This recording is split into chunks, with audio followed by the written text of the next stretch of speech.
Hi, I'm Ross Mayfield, investment strategy analyst at Baird, and we are back for another weekly video with our friends at Strategas. Today, I'm thrilled to be joined by Strategas President Nicholas Bohnsack to talk all things markets. Nick, how are you doing today? I'm very well, my friend. How are you? Doing really well. Thanks for asking. And talk all things markets. No better way to do that than to talk about the Market Gauge, which is a proprietary piece that you all do for Baird. It shifted negative in this most recent iteration, and maybe not surprising when you kind of look at the volatility in the market and everything we've been seeing, but wanted to talk to you about the couple items that shifted negative. Let's start with monetary policy. Big shift at the Fed, but what are you all seeing and why make that move now? Yeah, I think the Federal Reserve has been, doing their darndest to try and telegraph this move for some time. I think the Fed harbors a belief that they could try and talk down inflation expectations. As you know, they spent the better part of last year, talking about inflation in transitory terms, and the chair, retired that phraseology last fall. But I think that they continue to put their shoulder into this idea of saying, well, we're going to be very aggressive about inflation. And I don't think that really moved the needle. I think that there's a modest underappreciation for just how untransient inflation and inflation expectations will be in this market, given some of the component parts. And so, we sort of knew this was coming.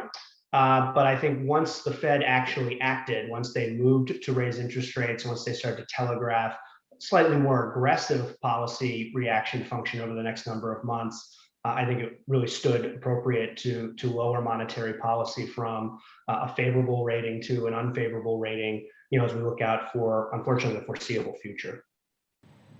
Right, that makes a lot of sense. And to your point, they were easing policy as recently as March with their bond buying program. So a fairly significant and fairly quick shift on their part. So the other piece that went negative is kind of more markets itself. It's the technical picture, kind of what the market is doing, breadth, momentum. At the highest level, could you explain kind of what you're seeing there and why that shifted in this iteration as well? Yeah, the technical picture for us is really it's an element of this model that serves a great purpose at almost all different occasions. And on the first thing I would say is that in this instance, I think it has a lot to do with the shift in monetary policy. So as you mentioned in March, we were in an easing position as it related to policy, and then immediately went to a position where financial conditions were tightening. And when we traveled around and met with advisors, met with clients out on the road, I think there was an underappreciation on this idea that the market had a little bit of headwind in front of it, and so the technical picture, which had been over the last year, finding some weakness in different pockets, was really held up by some of these larger, what I'll call flows-driven names. I mean, a lot of people would attribute the FANG acronym to it. I think it's a wider basket of securities than just those.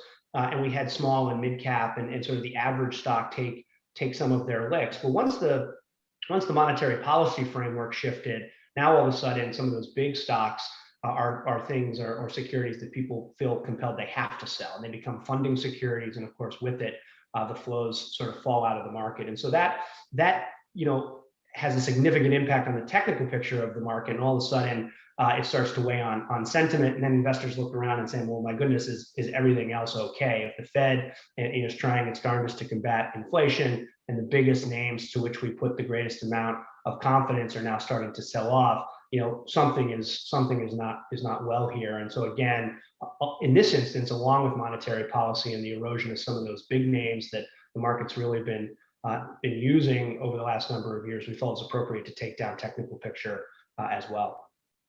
Right. Yeah, it's all very interconnected, and with that in mind, I guess I want to ask you, is there anything else that jumps out? You all do so many different categories on this gauge. What jumps out to you as something on watch? We're in the middle of an earnings season.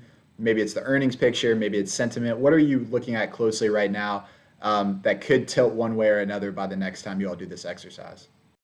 Yeah, one of the elements about the market gauge that I think we've always found a fair degree of utility in is that across all the different items, you really have different time horizons that you're taking an assessment of. A technical picture, as we just discussed, would of course tend to be a shorter term data item. Monetary policy, when it has an inflection, obviously is a shorter term data item. But taken together, monetary policy and technical picture in this case have much longer sort of reaching implications. And so I think investor sentiment has been, I don't know if it's been washed out per se, but it certainly has come well in. People are not nearly as optimistic as they were a month or 2 months ago, or certainly as much as they were a year last year and a year ago. And so sentiment for us is absolutely something that is would be under watch, if you will, to borrow a phrase. I do think that should the market continue to take its licks as it has really over the last week or 2 weeks, there's probably a circumstance in which we might see a little bit of a relief rally, a counter trend rally where stock prices sort of bounce back up. And that may be an invitation, frankly, for tactical elements of the portfolio. And again, considering we have sort of longer term financial planning at heart, but tactical elements of the portfolio, we may want to take those opportunities to sort of sell into some modest strength. But sentiment probably is one that will continue to erode. And I think, moreover, when you look out towards the end of this year, 2022, and into next year, there is a growing sense that the prospects for a recession are rising. And of course, the things that would contribute to that are not just a fall in equity prices or a change in monetary policy, but really the underbelly of the fundamental picture. And of course, there you're going to look at profits, profit growth, and profit margins. And this is where inflation, both in the goods and services that we procure and wages in terms of what companies pay us, are really important, because they start to erode at the profitability of enterprise. And then to the extent to which maybe wage growth is not keeping up with goods and service inflation, it also erodes our buying power. And then, of course, corporate revenues go down. So it is all interconnected, as you say, my friend. And I think some of these intermediate to longer term concerns are starting to raise their hand and warrant real attention here in the months ahead. Well, we appreciate you giving that color and taking the time today. I'm sure we'll talk to you again before the year end, but want to thank you so much for the time, and hopefully, talk again soon. Yeah, we look forward to it, Ross. And as I always think about when we chat with these advisors and their clients, we all have these longer term plans. And so I think coming back to center, thinking about first principles and what's important to us and over what horizon we want to consider those inputs, that's the most important thing. And a lot of this can just be noise, less of it news. And so we always like chatting with you and the team, and hope to do it again soon. It's great advice. Well, thanks again, Nick.